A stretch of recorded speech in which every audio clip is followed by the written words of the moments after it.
I cannot impress, thank you, God, but I would like to impress more about the point that please only add your name, university name, and email in the form. If you fill it in the chat, we can be assured, and not in the form, we will not acknowledge that you are there. So you will have to be very careful that you do it not in the chat, but in the form. Uh, this, as Gaur said, is a new module that we are starting today. It's module number 4 of the research series that we are conducting. And these, we did introduction, in which we did the theories of research and AI and research. And then we had library search, another 2 sessions on how do you search the library for your writing and work, research work, literature review, and another very important session on research ethics. And today, with this session, we are starting the research methodology module, which will have at least another 4 sessions in the coming week. So we are very, very thankful to Adil for taking up this theme. This is an area where not many people and researchers are very sort of don't pay too much attention to this in publication, though scholarship of teaching and learning is a very powerful way of research. We have all heard the word action research. Action research is more sort of personal, and you are talking about dealing with a contextual personal problem at a specific time.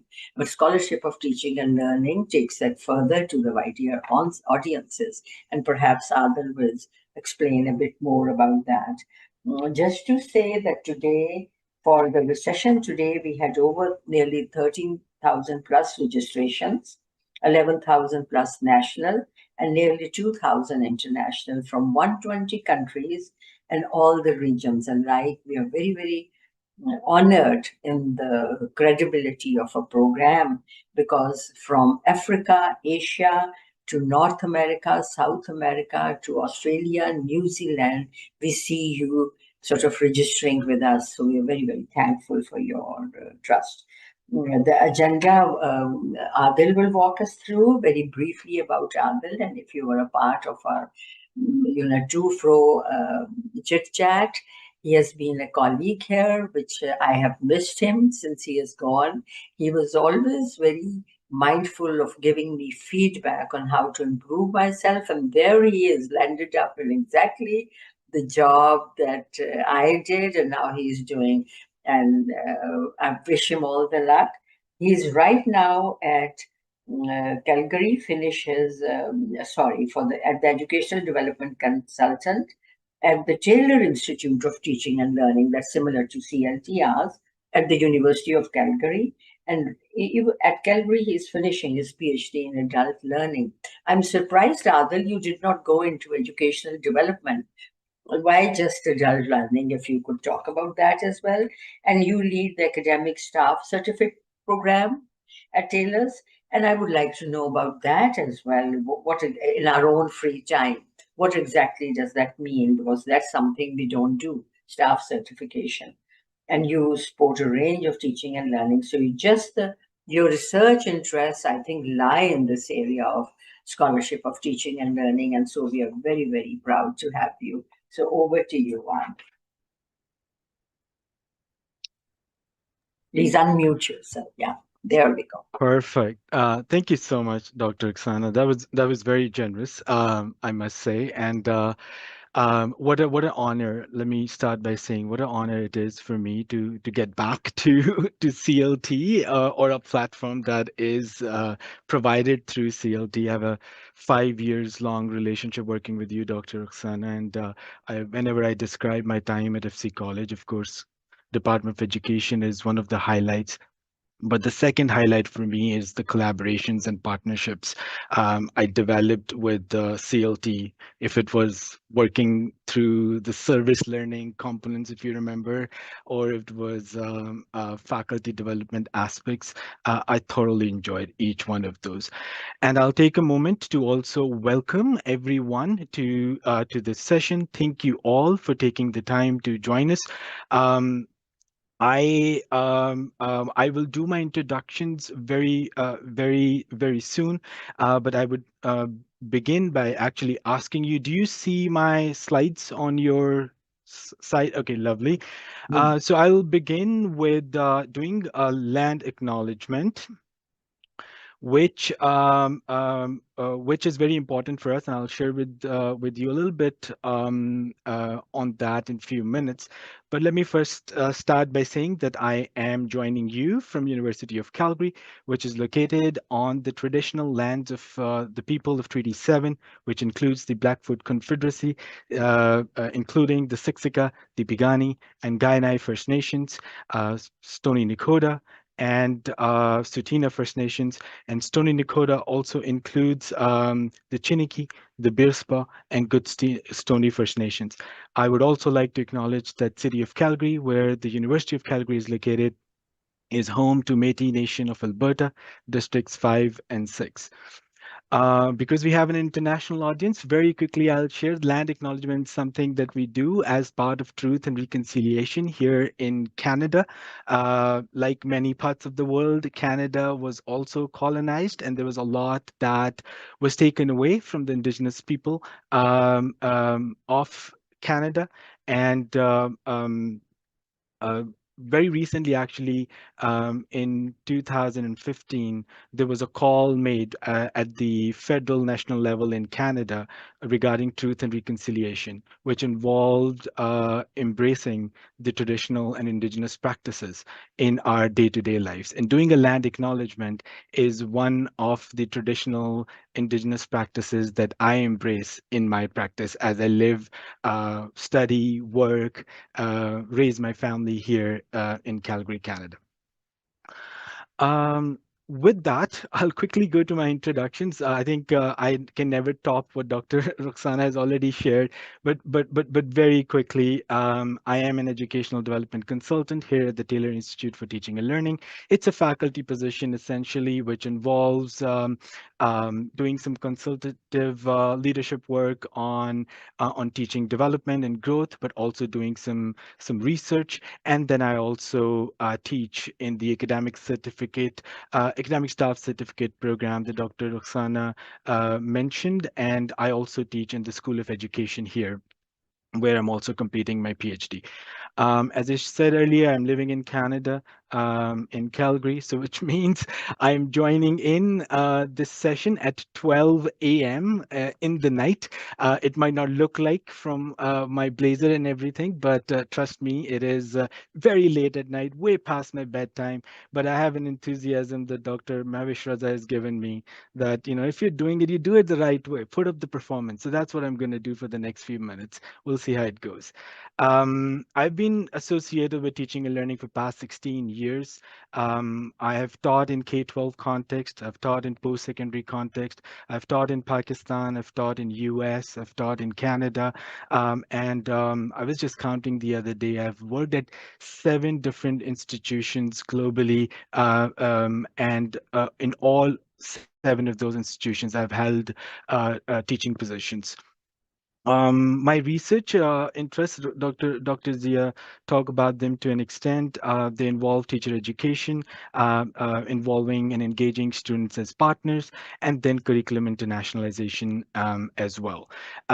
Towards the end of this presentation, I'll also share with you my contact information. If you are also interested in any of these topics, feel free to connect, and I'd love for any opportunity for us to collaborate in the future. I must say, it was a little oversight on my part. I actually had a little slide for your introductions as well. I was hoping to do a little waterfall chat activity, but now I learned that the chat is frozen, so I'll actually skip on this part. But maybe later on, if you do ask me some questions, please make sure that you share with me your name and role, and also the university, just so that I get an idea of who is the audience. I see there are about uh, 863 of you right now with us. So it'll be nice to see how the overall spectrum looks like in terms of the participation. So I'll skip these slides for now. And I'll get to the agenda. So introductions are done. I know it's not fair. I only get to introduce myself and not you, but we'll get to you in the later part. A big part of the session is actually talking about scholarship of teaching and learning. Dr. Zia, in her introduction, actually very briefly touched on that, and I 100% agree with her statement on how underrepresented it is as a research in many parts of the academic world. I mean, we do see a plethora of interest and developments coming out on the front of scholarship of teaching and learning, but it is only happening in certain pockets. It's not happening as equitably as we would like to see on a global stage. And I would like to touch on that a little bit as we will talk about defining SoTL on our responsibility as academics, and our little exploration with it in our own journey. So I will spend some time on that and actually utilize your wisdom in exploring that as well. But we'll get to that in later point. I'll get to some of the foundational principles that guide the SoTL practice, and also we'll get to the very process of it. In fact, in this session with me, you will actually do some practice on a very basic level on SoTL as well. So I want it to be a meaningful exercise where you actually take something away, not just like an idea what SoTL is, but actually something that you would be able to carry forward in your practice moving on. Then I'll talk about some the importance of ethics in this work, and then different guiding frameworks and methodologies that you can bring to your disposal as you do this work. And last but not the least, I have a few set of recommendations and next steps for you, which will provide a nice segue for us to get into some questions and answers. Okay, so before I get to tell you what scholarship of teaching and learning is, I would invite you actually to take a device out. If you have your cell phone, you have a QR code in front of you, you can actually just use that. And get to the Padlet, or if you are on your computer, you can actually type in that tiny URL that I provide there, and it will also take you to the same page.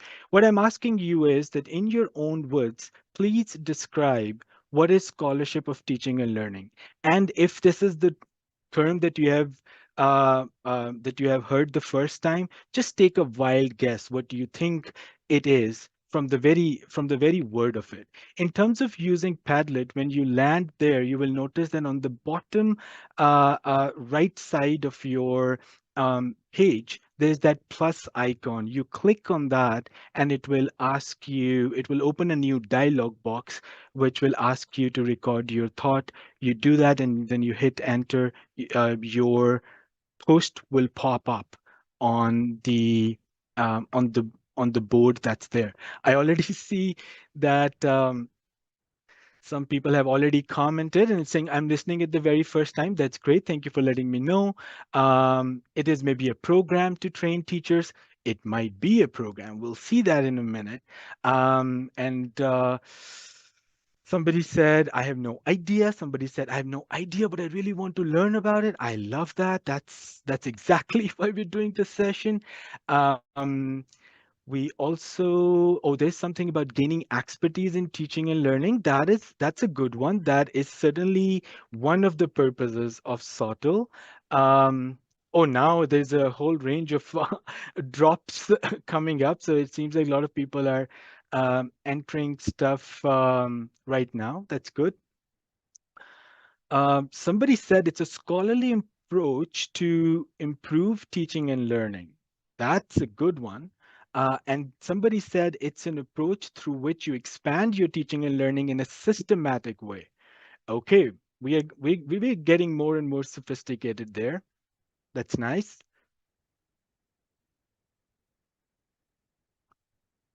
Okay, I see somebody said that this is how you learn how to teach. Okay, sounds good. Uh, Adil, could you put the screen of the Padlet up so that we can see the responses as they come? Is it possible at your end? It is very much possible. Let me Oh, just that switch would the make it more screen. interesting, actually. Hey, Dr. Sana, give me a thumbs up when you do see the screen. Yeah, there you go. All right. So there's But a it's lot not, there now. There's someone who wrote that it's a practice in higher education for systematic investigation for teaching and learning. Okay, now you guys are making it just too good. Um, this is very nice. It's a scholarship of learning and teaching strategies to advance educational learning. That's excellent. Um, Somebody said, I've heard it for the first time, but it seems like it's a scholarship of learning where you investigate the student learning processes. I love it. This is the first time I've heard the word student there in the comments that I've read. It is very much possible that you have written it. It's just that maybe I have not read it. This is great. this Many is of you very have said, impressive, actually, Adil, that so many of the participants are actively taking part in it. Can we mhm. leave these Padlets open for participants to sort of come back to even later and have a look at what everybody is saying? Yeah, as far as I'm concerned, the Padlet would be open. And what I Okay, can do is I can commit to you to also extract that and okay, share some of the comments that we have received, just so that yeah, whatever mechanism for a post session follow-up you have, you are able to share some of that with the participants as well. yeah, Okay, we'll do that. so what I'll do is I'll actually thank you so much, everyone, for your active participation there.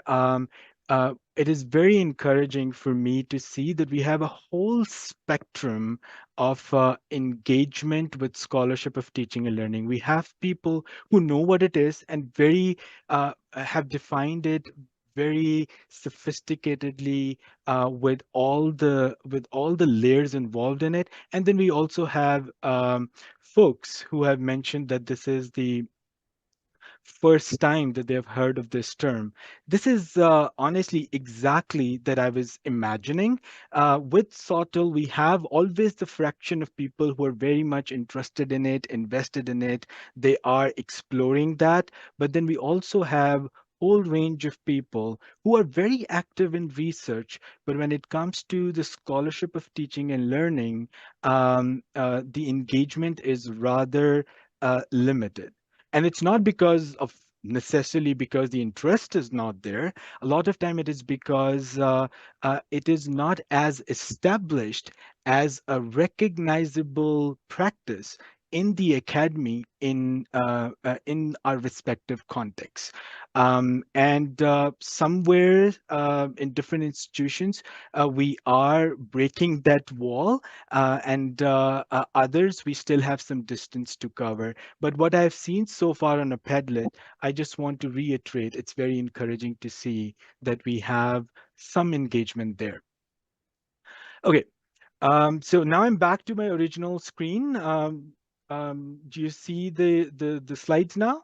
Is that Yes. okay? Okay. I see some heads nodding in positive, so that's great. Okay, let me just define SoTL. This goes back into 2011, but Hutchings and his team, they did a very foundational seminal work on that. So I actually took that definition to showcase here. There are more than one definitions there, and of course, there are different interpretations and approaches there as well, because it is in many ways an evolving practice and an emerging field. So people are exploring it in variety of different ways.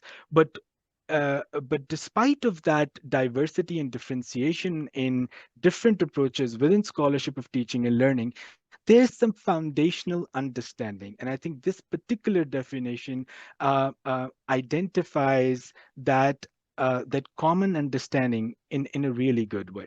So it's an approach that marries scholarly inquiry to any of the intellectual tasks that comprise the work of teaching, which essentially includes designing a course, facilitating classroom activities, trying out new pedagogical ideas, advising, writing student learning outcomes, evaluating programs.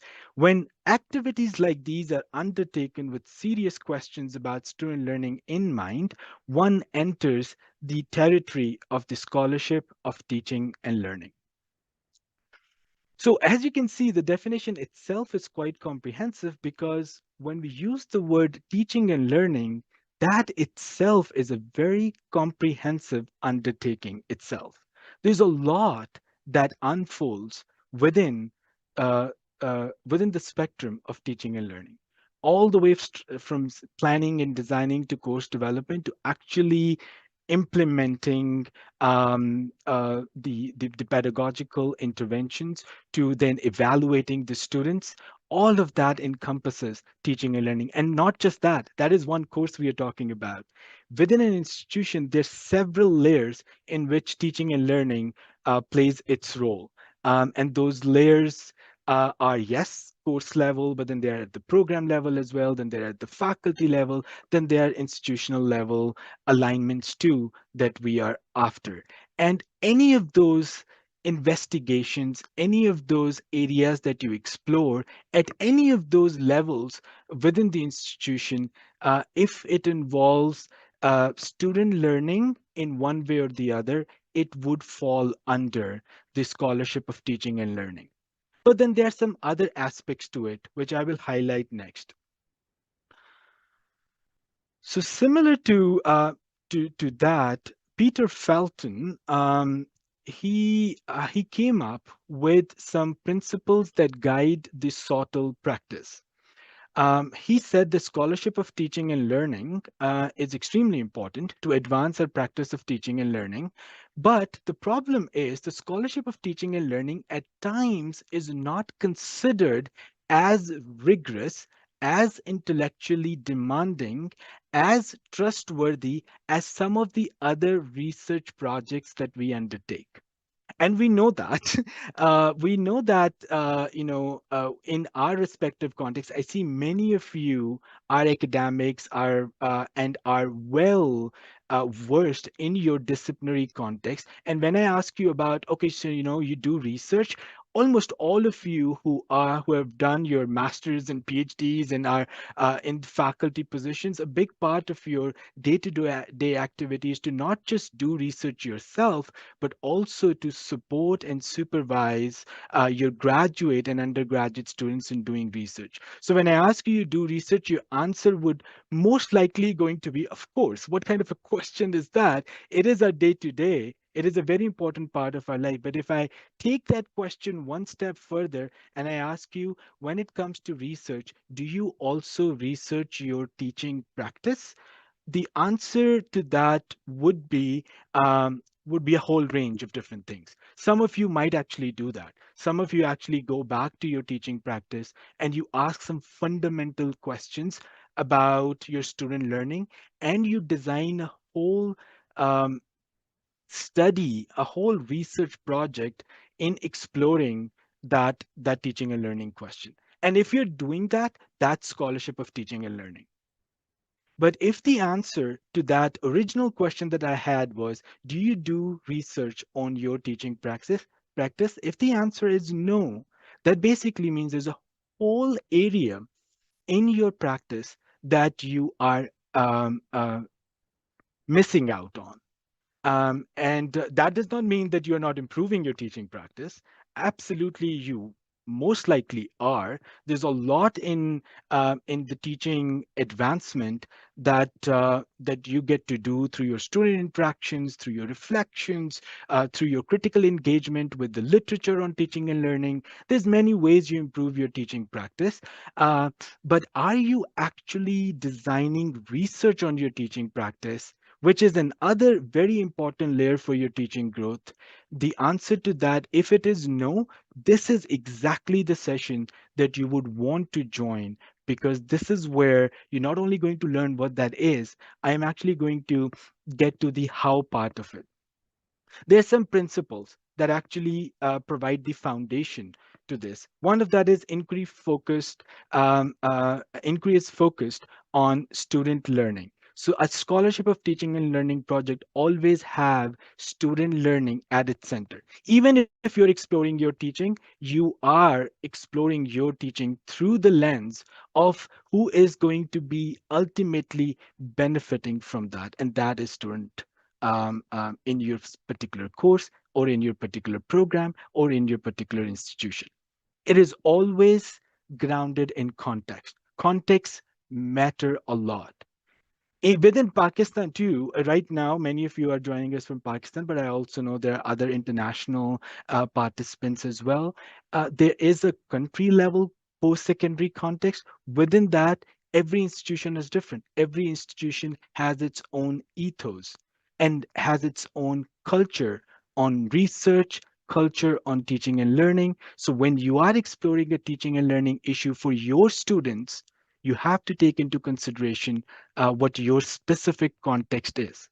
And in that context, what is possible for you and what is not possible, at least at this moment. Then it has to be methodologically sound. I mean, most of you are researchers. I can't emphasize enough about the methodology. The trustworthiness, the validity, the reliability of your research comes from the strength of your methodological approaches. And that includes the data generation, that includes data analysis. It also, to an extent, includes your choices of your learning and your findings dissemination. Then it always is conducted in partnership with students. Of course, there can be different levels of partnership. One of the foundational element is that you are transparent about the research that you're doing on students with your students. So you communicate when you are collecting data, you communicate with your students, why are you collecting this data? And then as you collect it, analyze it, disseminate it, you actually loop back with the students as well. That's the basic level of partnership. Of course, you can actually take it take it further as well. Then it has to be brought to public. If it is a scholarship of teaching and learning, your research findings and learnings should be brought to public.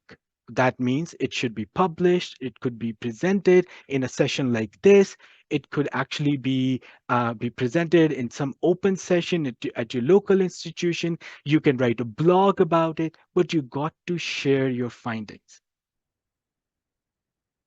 just so that you get to invite other folks into the conversation. They can give you feedback, they can critique you, and they can engage in a conversation with you. Okay, moving on. SoTL compared to, if this is what scholarship of teaching and learning is, how is it different than from scholarly teaching and learning? Well, scholarly teaching and learning is you engaging with any scholarship on teaching and learning. For example, if Dr. Zia has done some research and I get to learn from that research and I bring some change in my pedagogy as a result of that, that's scholarly teaching and learning. But that's not scholarship of teaching and learning for me. I'm learning from somebody else's scholarship, but that's not my scholarship. It's different than action research because I'm looking at my context, but I'm not just solving my particular problem.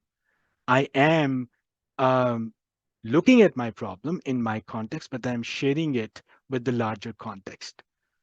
So the goal is not just to solve the problem, the goal is to solve the problem and share it with others. It is different than disciplinary research, of course, because, for example, if you're doing a chemistry research, your chemistry research is a bench work. It looks very different than the scholarship of teaching and learning. And it is also different than the discipline based educational research because scholarship of teaching and learning, in its very nature, is interdisciplinary. So if I'm just randomly picking names here, if Kashif, for example, is a mathematician and wants to do this research, and I'm an educational developer with a background in education, the two of us can come together and bring our expertise into exploring students' learning in a mathematics classroom. So it's interdisciplinary in nature. What involves in a SoTL process? Okay, uh, it starts with defining a problem.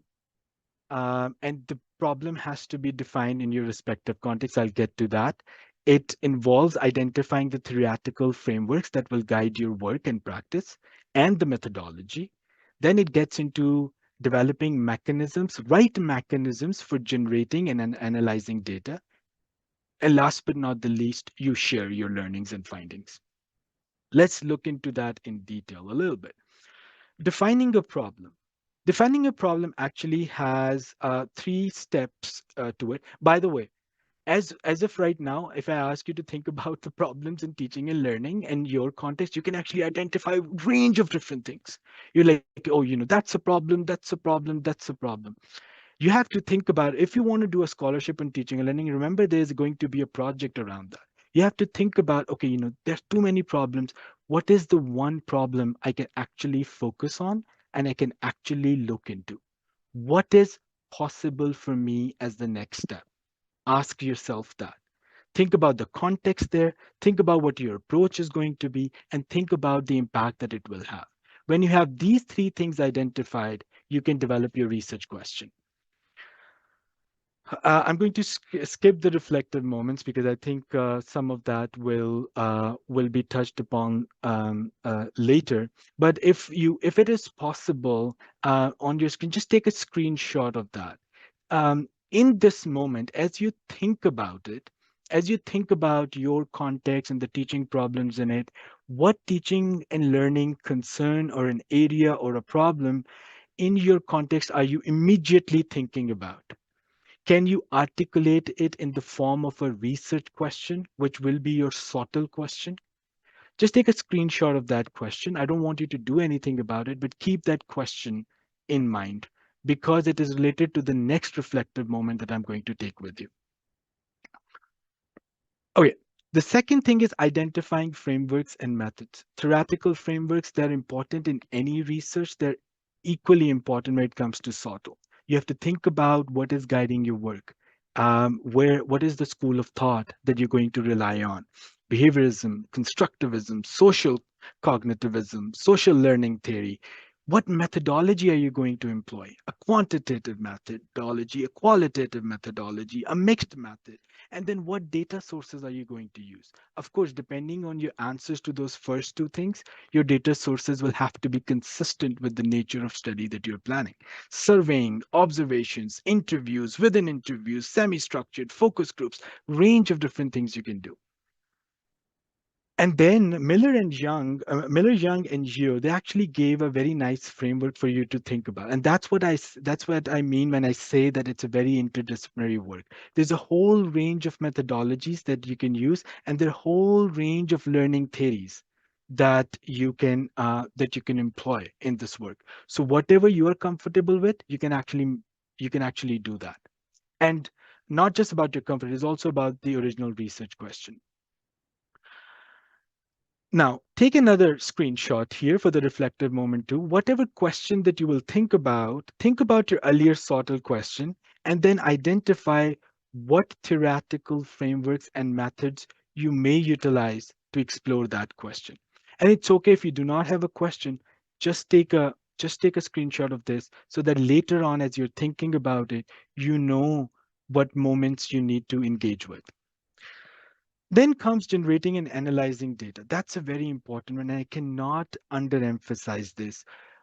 One of the biggest, as a SoTL research practitioner myself, one of the foundational problems I come across as I look into other peer-reviewed articles that I sometimes get to review is the transparency and the ethics and component.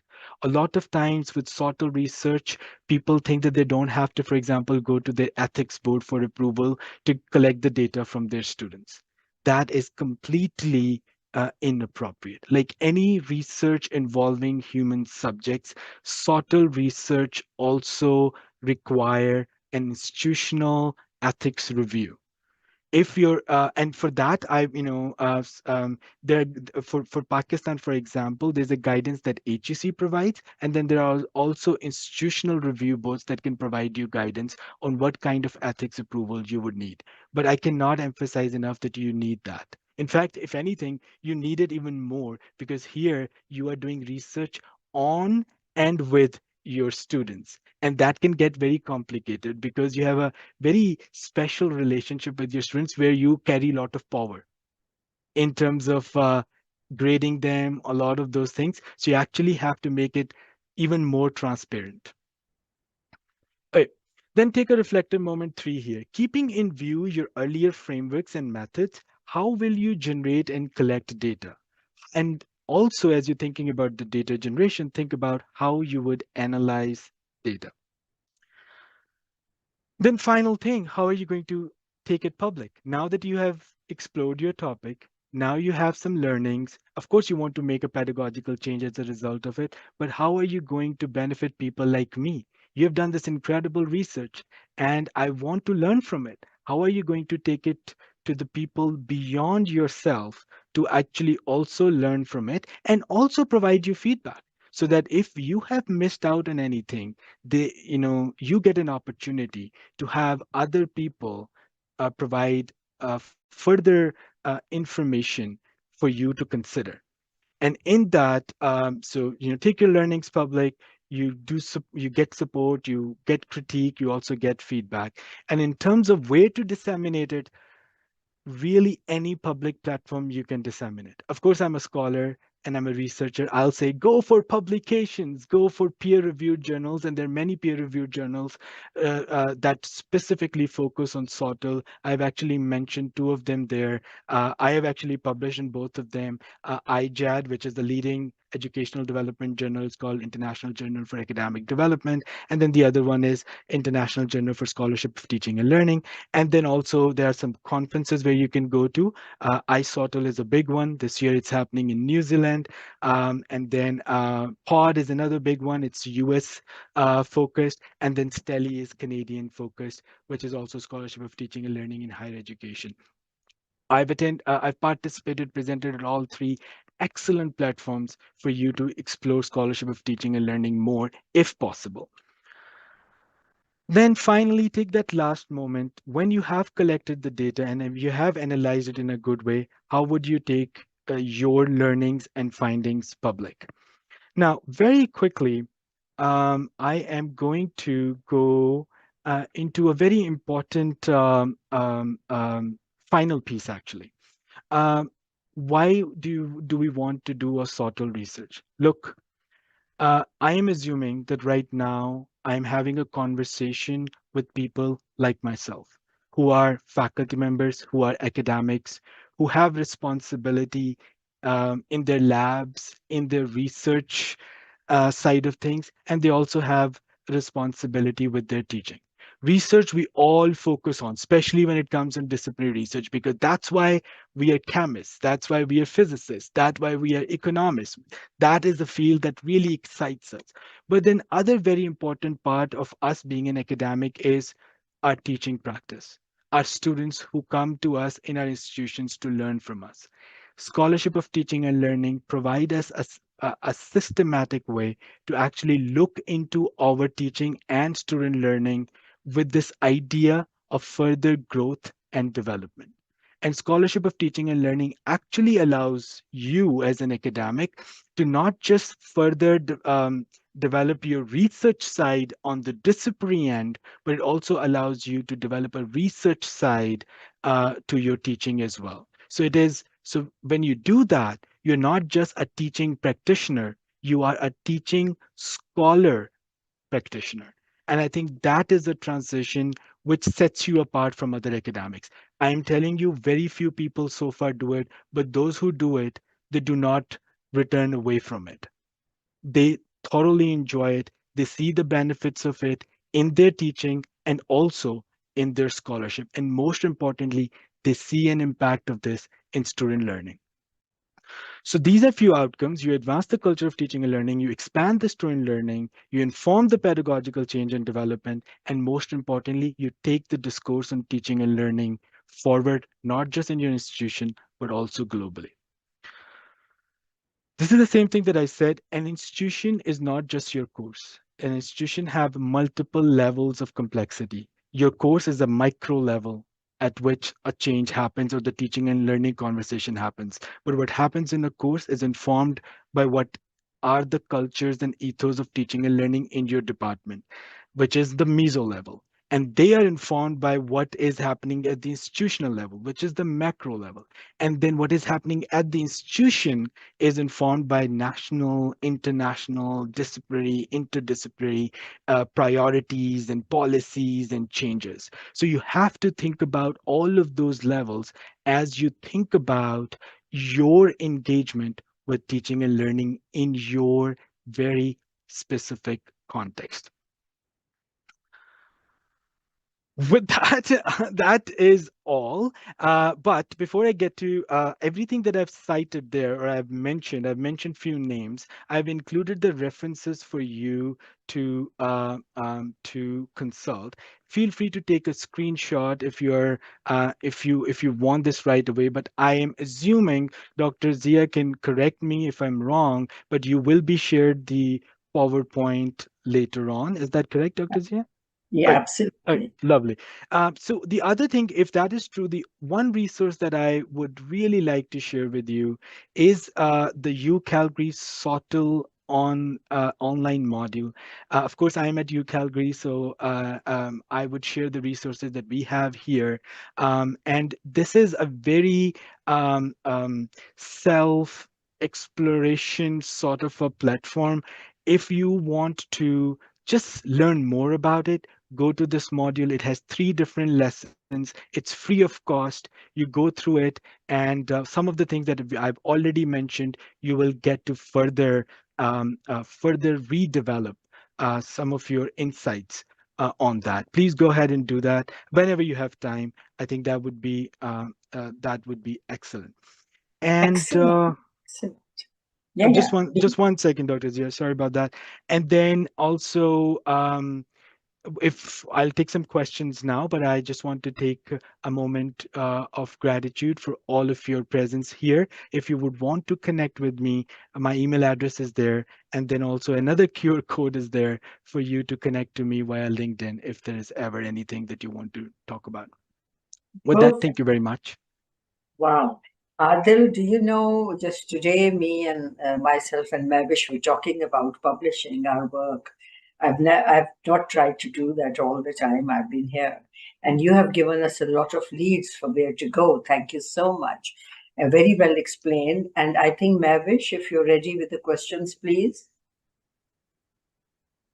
I see that a lot of questions, Adil, are actually about if you are belong to a certain discipline, can you still be an SOTL researcher? I think that's an obvious answer, but perhaps you could explain why for SOTL you do not have to be an educational person. Please talk about that. Absolutely. I think whoever has asked those questions, they're excellent questions to ask because those are the first questions to ask. So right now, you are doing research in your discipline. And here I am saying, hey, by the way, you can do this interdisciplinary research called Scholarship of Teaching and Learning. And then you're thinking, but I am a biologist. I am a mathematician. All the research I've done is in these disciplines. Can I do this as well? The quick answer to that is absolutely yes. In fact, it is you who will do it, and not an educationist who will do this research, because educationists do educational research, like you do mathematics research, chemistry research, physics research. It is all of us who do scholarship of teaching because all of us do teaching. If you are an economist and you are teaching macroeconomics or microeconomics, in that case, only an economics faculty member can do a research on how teaching should be done in the discipline of economics. What could be the signature assessment methods when it comes to economics? If Dr. Ruxana or myself would want to do that, we would never be able to do that good of a job as you, as an economist, will be able to do. And you extend that to any field. You are a subject matter expert, and you are the one who are in the best position to explore how teaching of that subject matter should also be approached. Of course, now that was the first part.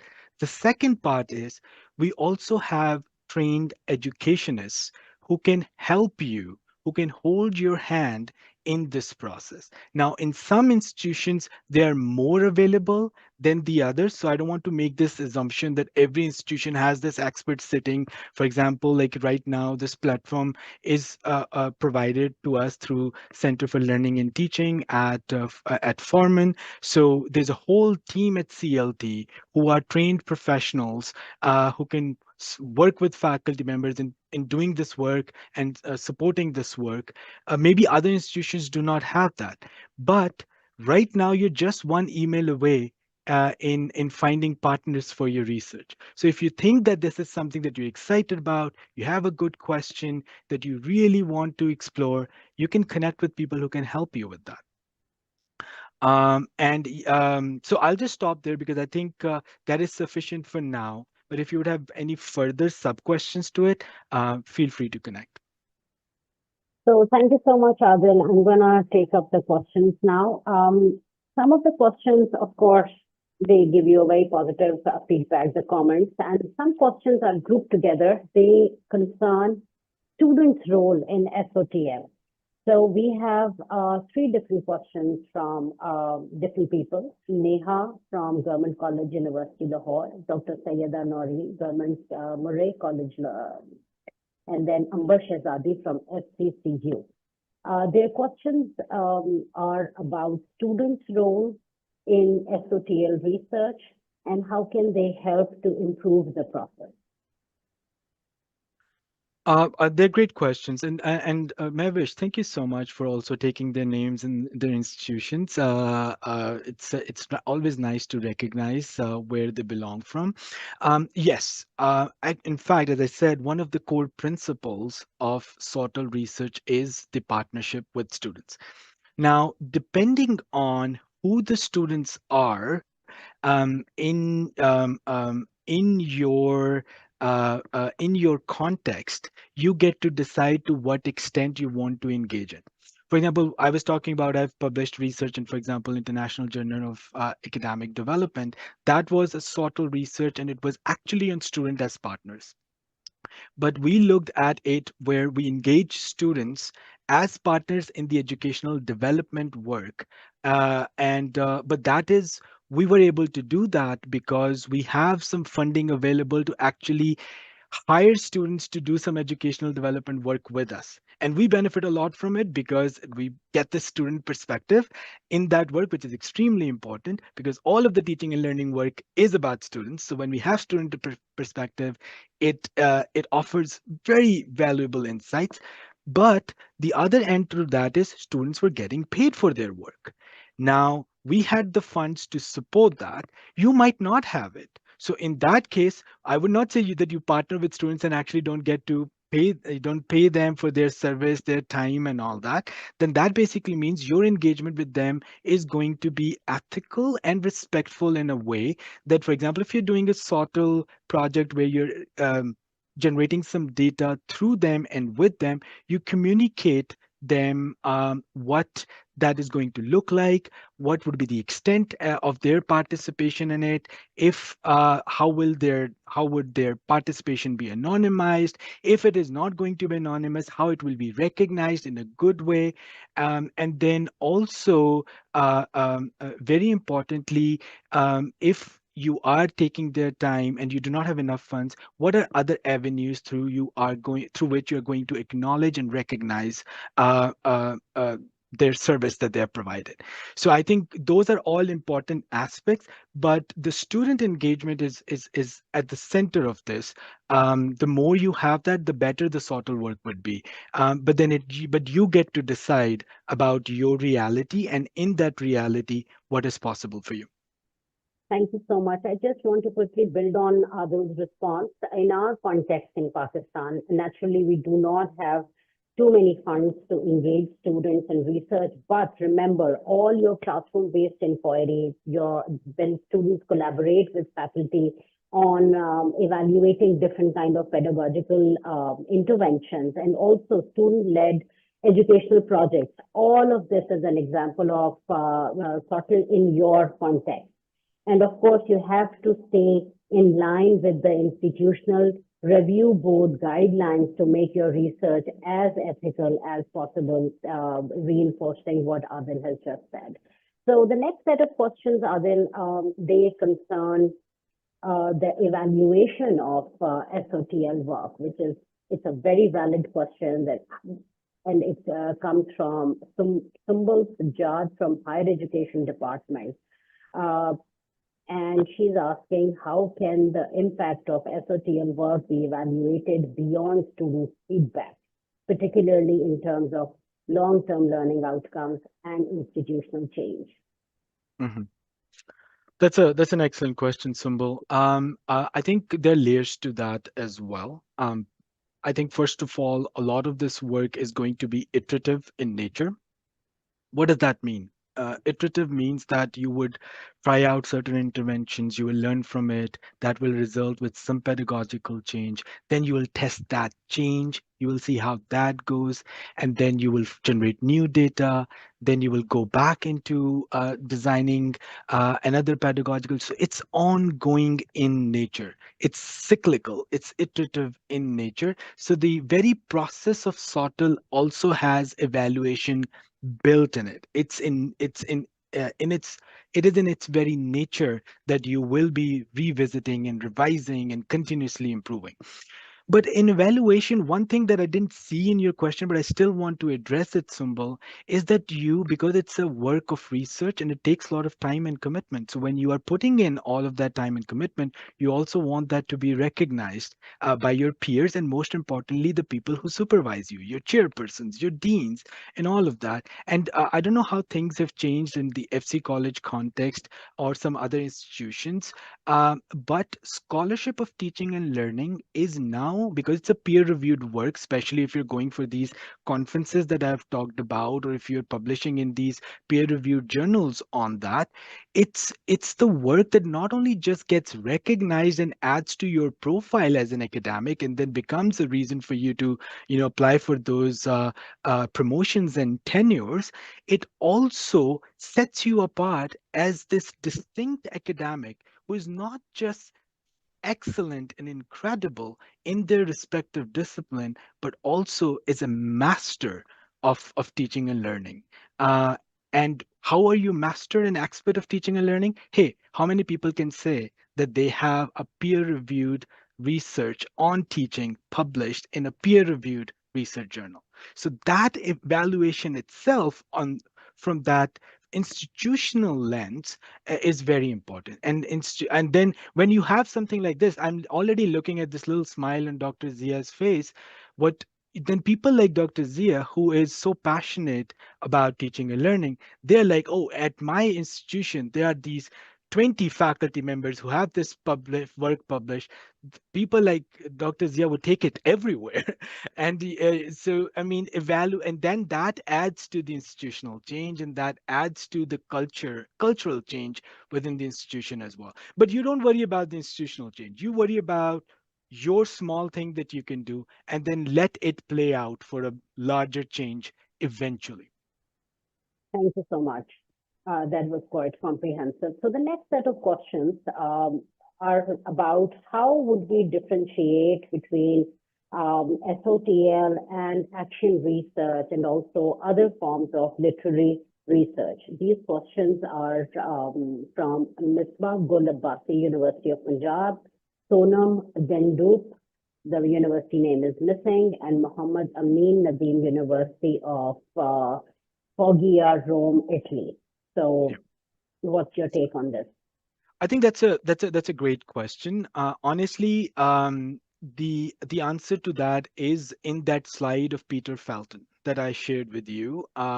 This is a 2013 article that he wrote, and is a very popular, very well-established piece in the world of scholarship of teaching and learning, and that those principles draw the distinction of what SoTL is in comparison to the other types of research.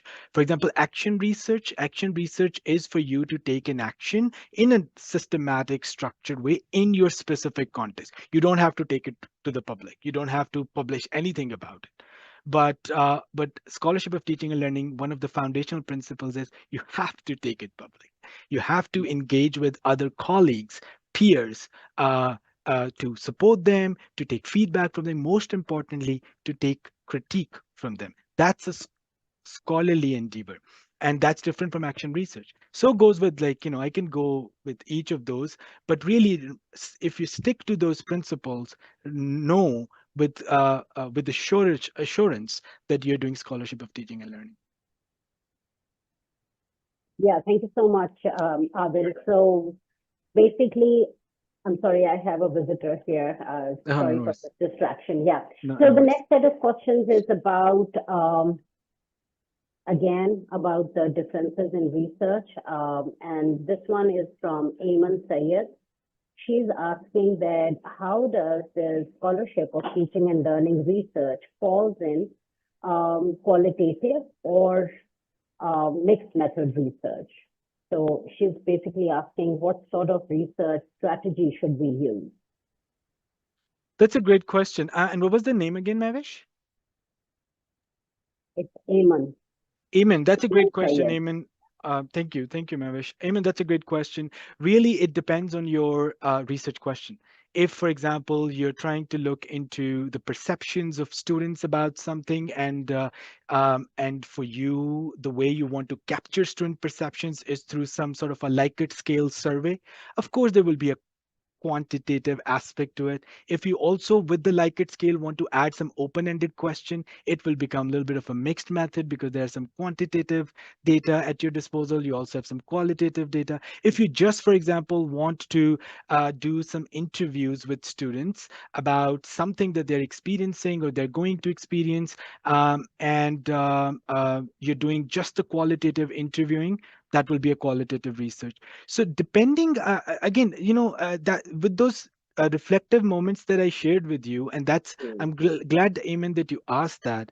See, the reason I wanted you to take a screenshot for each of those reflective moments is that when you answer the first moment and you come up with the research question, then you go to the second one. Your second one is dependent on the first one.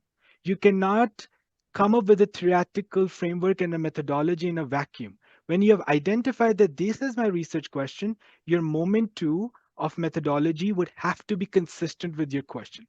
Then the third piece of data generation and analysis have to be consistent with your larger method.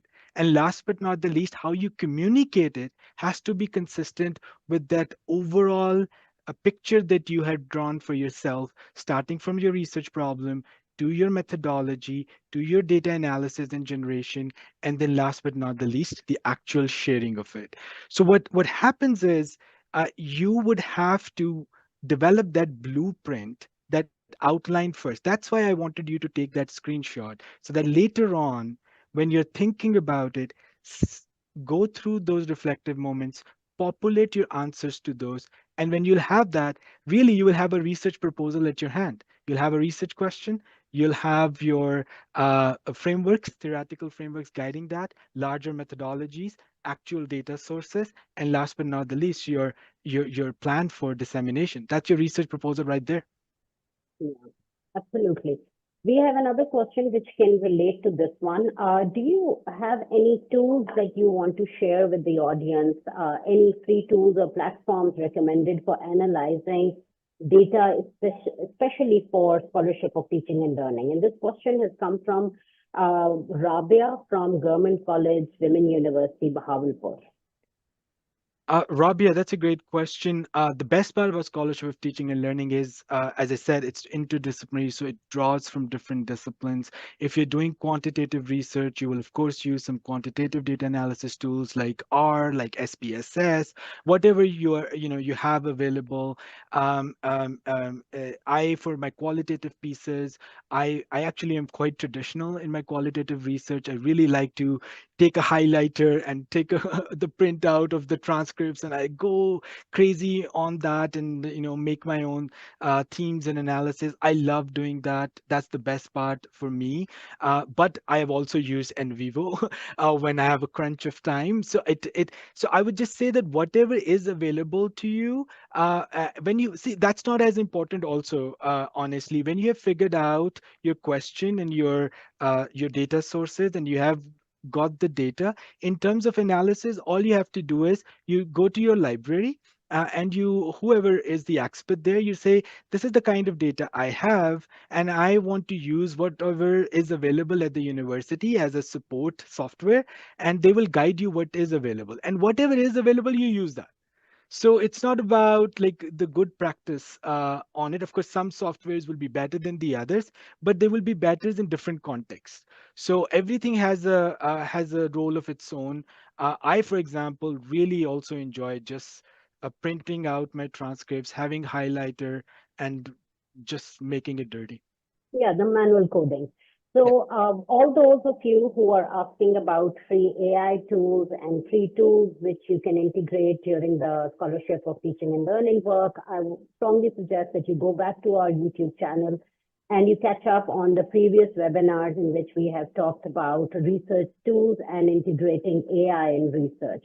Because a scholarship of teaching and learning is also a sort of research, right? So it doesn't matter what your aim when it comes to the operations within the research process, you can use any sort of tool.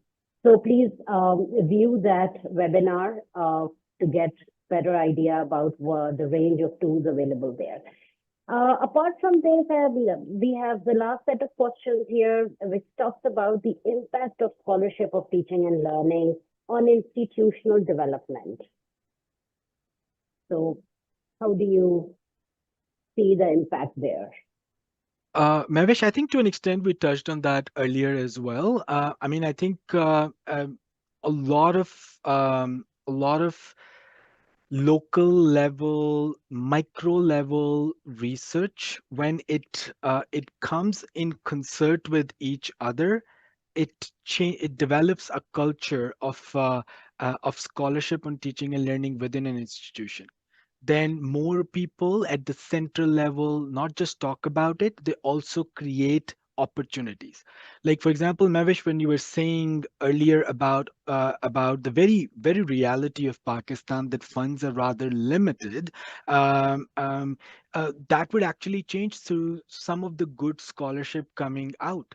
And for some of that to change, and some of that is already changing. I, for example, know someone who actually met at a pod conference from Pakistan in November in US, who actually got his funding from the pod conference itself to not just do the research that he was presenting there, but also actually travel there. So, I mean, it depends on, and it was a very, notable academic in their respective field as well. So, I mean, when their funds limited, there are ways that you can open certain doors for you. And when one person opens a door and walks through it and show a good result from it, others follow.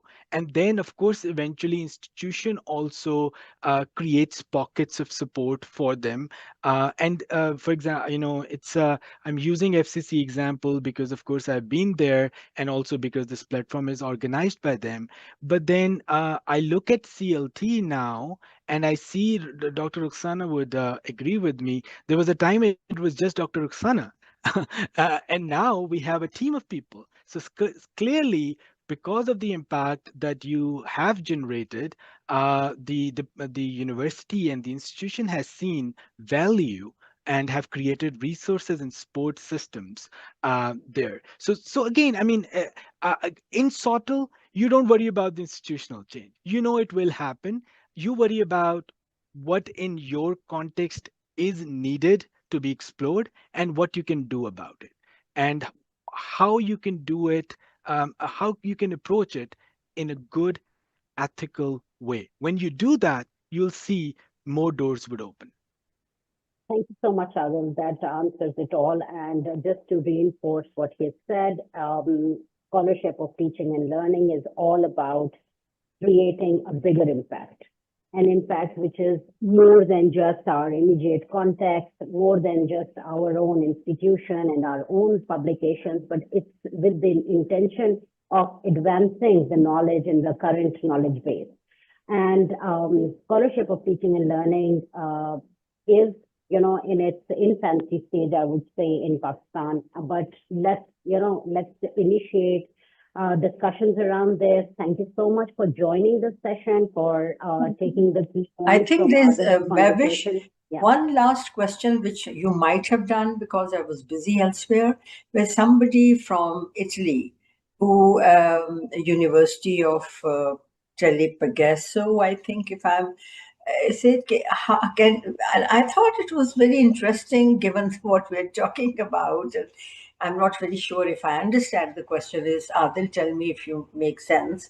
In SOTL research, especially when working within ethical or privacy concerns, is it acceptable to use synthetic data to model? Of course, you would use data that's anonymous if you do not want to synthetic data to model or simulate student learning outcomes. And if so, how can we ensure that the findings remain meaningful and applicable to real classroom context? And I am sorry, but I did not understand synthetic data, the word, if you could elaborate on that.